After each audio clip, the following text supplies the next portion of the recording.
Assalamualaikum warahmatullahi wabarakatuh. Halo semuanya, perkenalkan nama aku Syakira Alafia dari kelas S1 SIKJ 405 dengan NIM 102042430002. Nah, di sini aku mau ngejelasin tentang hasil pengerjaan UTS dari mata kuliah Sistem Basis Data tahun 2025 untuk semester 2. Di sini pada UTS kami diberikan studi kasus berupa narasi. Di sini adalah narasinya itu adalah ada seseorang bernama Adam, dia ingin membuat manajemen sistem informasi untuk pembayaran pasien yang dinamakan dengan pembayaran sehat. Nah, inti dari narasi ini adalah Adam ini ingin membuat sebuah sistem informasi yang di dalam informasi itu dapat mencatat berbagai layanan dan berbagai detail transaksi lainnya seperti waktu transaksi, terus satu pasien bisa membayar lebih dari banyak layanan, kemudian satu layanan bisa dibayar oleh banyak pasien, dan segala macamnya. Di sini terdapat 2 poin utama yang menjadi tugas. Yang poin pertama itu adalah kami diminta untuk merancang IRD dengan aturannya adalah seperti ini. Setiap daerah dan relasi mempunyai atribut kunci utama atau primary key dan selebihnya disesuaikan dengan pemahaman kami terhadap narasi yang diberikan.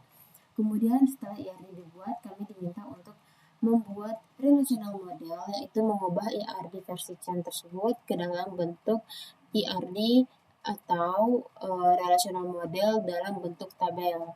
Setelah relational model dibuat, kemudian kami diminta untuk membuat data definition language dengan query untuk membuat database serta tabel-tabel dalam database tersebut dan mengisi tabel-tabel tersebut dengan data-data sesuai dengan yang kami tangkap dari narasi dan menampilkan hasil dari data-data tersebut. Oke, yang pertama itu adalah untuk poin nomor 1 yang A, rancangan IRD dengan aturan. Setiap entitas dan relasi mempunyai atribut kunci utama. Dan hal lainnya dijelaskan, silakan ditentukan sendiri, contohnya nama atribut, jumlah atribut, dan seterusnya. Berikut adalah hasil IRD yang sudah saya buat. Nah, ini adalah IRD dengan nama pembayaran sehat yang masing-masingnya itu saya buat dengan 6 entitas. Di sini ada entitas pasien 002. Di sini penamaan entitas disesuaikan dengan 3 digit terakhir dari NIM mahasiswa, yaitu karena NIM saya adalah 102042430002, maka di sini entitasnya adalah pasien 002. Di sini pada entitas pasien 002 terdapat ada 2 atribut, yaitu ID pasien sebagai primary key atau kunci utama, dan atribut lainnya adalah nama pasien. Kemudian untuk entitas 002 ini adalah atribut yang berfungsi untuk menyimpan data-data unit bangunan atau ruangan yang ada di dalam rumah sakit tersebut. Di sini terdapat 2 atribut, yaitu ID unit sebagai primary key-nya atau kunci utamanya, dan juga atribut nama unit. Kemudian ada atribut kategori 002, ini adalah atribut yang namanya itu kayak untuk menyimpan ada berapa sih kategori layanan yang disediakan dalam rumah sakit tersebut, contohnya tindakan medis atau ada kategori untuk item obat yang disimpan di sini. Nah, di sini tuh ada 2 atribut, yaitu ID kategori sebagai primary key-nya, kemudian atribut nama kategori untuk penamaan kategorinya tersebut, contohnya seperti tindakan medis tadi, ataupun dengan kategori item obat, ataupun bisa juga seperti kategori kamar rawat inap dan segala macamnya. Lalu di sini ada entitas layanan 002, ini adalah isi dari kategori-kategori tersebut. Contohnya, di kategori item obat itu ada layanan item atau item yang namanya itu obat paracetamol atau obat Molex Flu. Nah, di sini dijabarkan semuanya. Di entitas layanan ini ada 1, 2, 3, 4, 5 atribut dengan ID layanan sebagai primary key, dan yang berwarna merah ini adalah primary key, diambil dari mohon maaf, di sini yang warna merah adalah foreign key, diambil dari primary key dari entitas unit dan juga entitas kategori. Nah, di sini ada atribut lain, yaitu adalah biaya layanan. Jadi masing-masing layanan itu tuh sudah tersedia biayanya itu berapa sih untuk satu layanan tersebut, dan juga ada nama layanannya. Contohnya, untuk ID layanan dengan nama ID-nya itu adalah L001. Nama layanannya itu adalah operasi Ubuntu. Biaya layanannya itu semisalnya 25 juta. Nah, itu adalah satu jenis tupel atau isi dari entitas ini. Lalu ada entitas transaksi 002 ini berfungsi untuk mencatat transaksi yang dilakukan oleh pasien. Untuk setiap satu pasien itu adalah kode transaksi. Nah, di sini atributnya itu juga ada 5 dengan ID transaksi sebagai primary key-nya dan ID pasien serta ID layanan sebagai foreign key-nya diambil dari entitas layanan dan juga entitas pasien di sini. Di sini itu ada atribut nama transaksi dan juga waktu transaksi. Jadi di sini setiap kali pasien melakukan transaksi akan disimpan waktu dan tanggal kapan mereka melakukan transaksi tersebut. Begitu.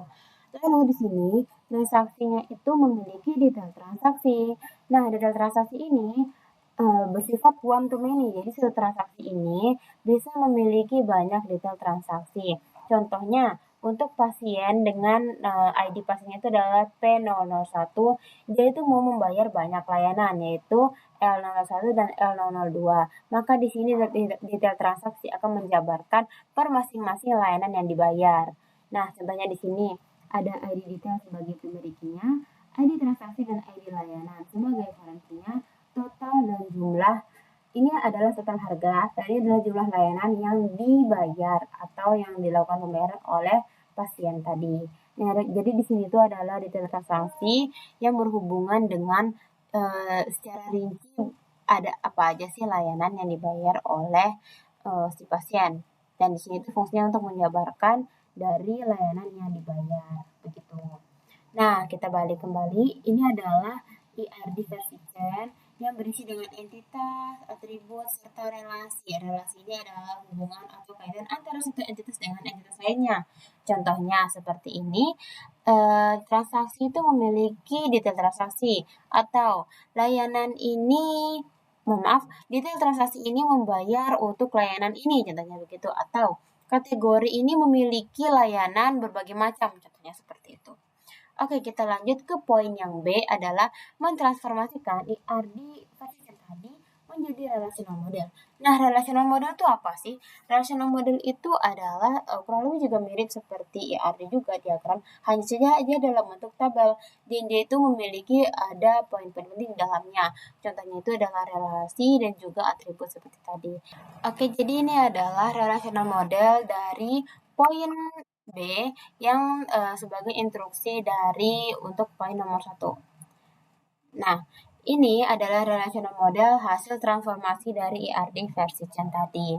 Nah, di sini itu tadi kan kita terdapat itu ada seperti ini. Nah, untuk ini kan adalah IRD versi Chen-nya. Di sini kita transformasikan menjadi dalam bentuk tabel. Entitas ini akan kita ubah menjadi nama tabelnya, dan di sini itu akan kita ubah menjadi kolom-kolom yang ada pada tabel tersebut. Nah, dan relasi ini akan kita tidak kita hilangkan, akan tetapi kayak kita sembunyikan begitu dengan foreign key ini kita masukkan ke dalam masing-masing kolomnya. Nah, ini adalah relational modelnya. Oke, nah ini entitas pasien 002 dibikin jadi nama tabelnya. Dengan ini adalah kolom ID pasien serta nama pasien. Di sini itu bertipe data varchar dan juga varchar, yaitu adalah tipe data yang bisa untuk memasukkan segala macam jenis variasi karakter, begitu. Nah, di sini itu juga tadi entitas transaksi 002 juga diubah menjadi nama tabel transaksi 002 dengan atributnya seperti yang sudah kita definisikan tadi pada IRD. Ada atribut ID transaksi sebagai kunci utama. Di sini kita bisa melihat sini ada gambar kunci warna kuning. Nah, ini adalah primary key-nya. Di sini ada primary key ID transaksi, ID pasien, ID unit, ID detail, ID layanan, dan juga ID kategori. Nah, di sini kan pada IRD tadi itu ada yang namanya itu foreign key-nya ya. Foreign key untuk ID pasien. Nah, ID pasien tadi itu kita ngambilnya dari sini. Nah, di sini karena ID pasien itu berasal dari kunci utamanya pasien 002, kita pindahkan ke sini karena kita membutuhkan data pasien dalam transaksi. Kita panggil di tabel transaksi 002. Jadi di sini warna merah ini menggambarkan adalah sebagai foreign key-nya. Begitu pula dengan data transaksi ini adalah nama entitas yang tadi kita buat di IRD kita ubah menjadi relational modelnya, menjadi nama tabel detail transaksi. Dengan ID detail sebagai kunci utamanya, dan yang berwarna merah ini adalah foreign key, yaitu ID transaksi serta ID layanan. Dan jumlah serta total ini adalah atribut pada detail transaksi.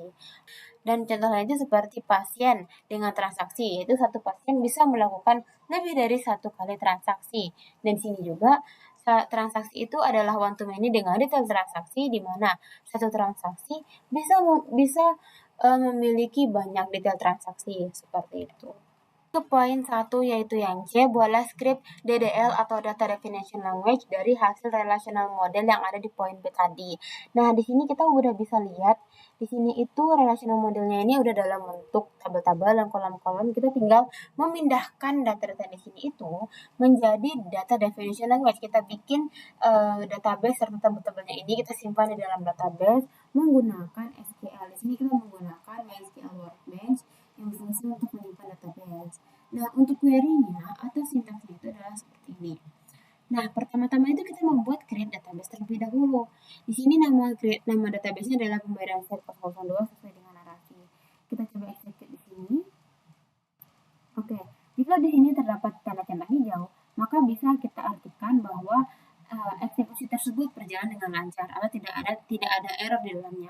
Lalu, sebelum kita membuat tabel, kita harus menggunakan atau use database terlebih dahulu. Jika tidak di-use, maka tidak akan bisa menggunakan tabel tersebut. Oke, di sini sudah kita use, dan di sini tidak ada error sama sekali, artinya tidak ada yang salah pada sintaksnya. Lalu kita membuat tabel ini 002 tadi. Nah, ini kita execute. Di sini juga tidak terjadi error. Nah, lalu kita buat tabel pasien berdasarkan informasi tadi, yaitu ID pasien dan nama pasien sebagai atributnya. Kita execute juga tabel kategori, tidak ada error. Kemudian ini adalah ID layanan. Nah, di sini karena ada foreign key-nya, kita tidak hanya membuat sintaks itu seperti ini, tapi kita perlu menambahkan foreign key-nya di bawah. Ini adalah sintaks untuk memanggil primary key dari entitas yang lain untuk dipanggil pada entitas layanan 002 ini atau tabel 002 ini. Nah, di sini adalah constraint. Constraint ini adalah untuk kita mengcustom nama dari si kolom ID ke kategori yang ada di sini tuh mau kita custom dengan nama apa sih? Di sini untuk kita ubah nanti pada update, kita akan menggunakan evoke kategori sebagai nama customnya. Jadi kita tidak akan kesulitan mencari ini tuh untuk di custom panggilannya apa sih sebenarnya begitu. Nah, di sini untuk yang layanan itu ketika kita execute juga berjalan dengan lancar, tidak ada error sama sekali. Lanjut kita execute yang tabel transaksi, tidak ada error. Ini masih hijau, centang sama semuanya. Kita lanjut di transaksi, juga hijau, tidak ada error sama sekali. Nah, begitu adalah DDL atau Data Definition Language untuk membuat database dan tabel dari relational model dan IRB yang sudah kita buat tadi. Lalu, di poin yang ke D, itu adalah kita diminta untuk membuat operasi DML untuk insert data dari masing-masing tabel tersebut. Minimal ada 5 record data atau ada 5 baris. Dan kita akan menampilkan data dari tabel-tabel tersebut. Oke, kita lanjut. Di sini adalah saya pisahkan ada 2 jenis, satu ini untuk DDL, ini untuk DML. Nah, di sini adalah sintaks yang akan kita gunakan untuk menambahkan data-datanya. Oke, kita coba tambahkan di sini karena pasien itu dia hanya memiliki 2 kolom atau 2 atribut ID dan nama unit, maka di sini juga kita sesuaikan hanya ada 2 jenis data yang akan dimasukkan, yaitu untuk ID unit dan juga ID pasien dan juga nama pasiennya. Di sini adalah ID unit, maaf.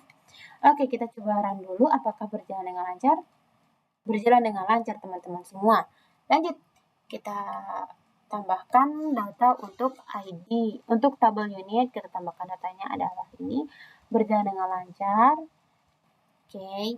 Lanjut di sini adalah transaksi. Berjalan dengan lancar, tidak ada error sama sekali. Di sini juga lancar untuk data transaksi.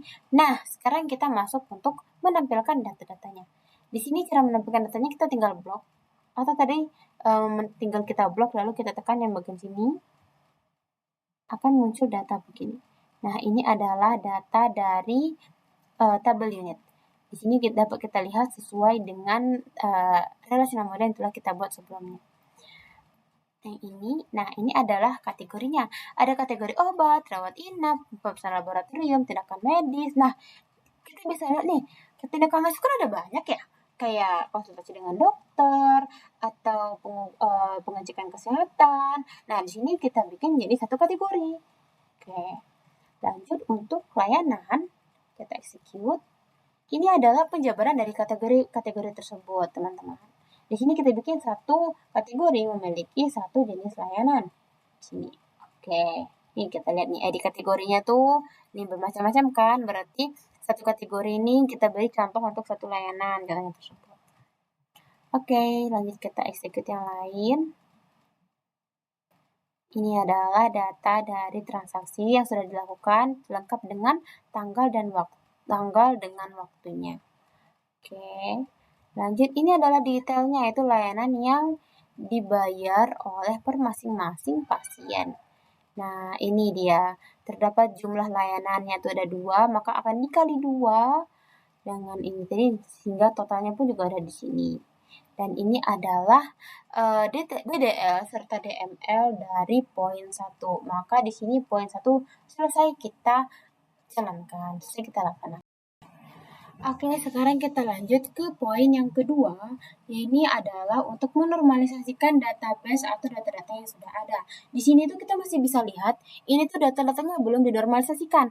Dan ini akan cenderung ketika kita melakukan perubahan data, akan terjadi bisa terjadi kehilangan untuk data-data yang lain. Contohnya nih, ketika kita ingin menghapus ID transaksi 1111, di sini misalnya nih kita tuh pengen ngapus tuh yang ID layanan L01, tapi karena di sini itu hanya misalnya kita ingin menghapus yang ini, tapi karena dia tuh nyatu, jadi tuh yang L02 juga akan ikut kehapus, dan ini tuh sangat berbahaya guys. Jadi kita perlu normalisasikan data-data ini gitu.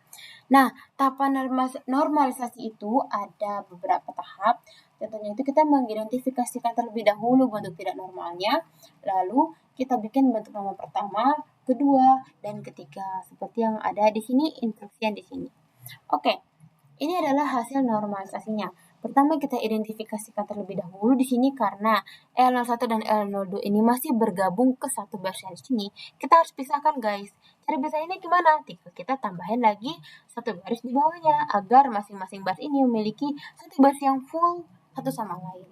Agar tidak terjadi duplikasi data. Contohnya kan ini satu ini memiliki duplikasi data ya. Nah, ini kita ubah untuk membentuk bentuk normal pertama. Ini adalah bentuk normal pertama. Kita bikin semuanya itu memiliki baris masing-masing sehingga tidak ada duplikasi data. Lalu, untuk bentuk normalisasi yang kedua, itu kita memisahkan dari masing-masing ini tadi ke dalam masing tabel. Ini kan ada edit transaksi, pasien, dan juga layanan. Jadi kita pisahin masing-masingnya. Nah, ini tabel layanan. Kita cari nih di sini tuh kayak kira-kira yang ada atribut dari layanan itu yang mana aja sih? Berarti kan ada ID layanan, nama layanan, sama biaya layanan kan? Maka kita satukan menjadi satu tabel begitu. Di sini juga tabel transaksi kita jadikan jadi satu. Nah, di sini kenapa ada ID pasien? Karena setiap transaksi yang dilakukan itu kan pasti pasien kan yang melakukan. Makanya di sini ID pasien kita masukkan di sini dan juga masih dengan nama pasiennya. Ini adalah bentuk normal yang kedua. Dan di dalam transaksi ini adalah begini bentuk untuk normal yang keduanya tersebut. Untuk bentuk normal yang ketiga itu kita memisahkan fungsi transitif, yaitu fungsi sebagian yang tidak termasuk dari memiliki, tapi dia termasuk ke tabel yang lain, yaitu ada terdapat pada ini. Ini. Nah, pasien ini kan bukan primary key ya, tapi dia termasuk dalam tabel transaksi. Jadi ini tuh harus dipisah guys. Kita bikin tabel tersendiri untuk ID pasiennya. Nah, di sini tabel 3NF kita ubah jadi ada 1, 2, 3, dan 4 tabel. Dan ini adalah bentuk normalisasi yang ketiga, berfungsi untuk meminimalisir akan terjadinya hal-hal yang tidak diinginkan ketika kita ingin mengubah suatu data pada database. Oke, sekian yang dapat saya sampaikan untuk penjelasan UTS Sistem Basis Data untuk kelas S1 SIKJ Dampak 05 Telkom Universitas Jakarta. Sekian dari saya kira Afia dengan yang 102042430002. Terima kasih. Wassalamualaikum. warahmatullahi wabarakatuh.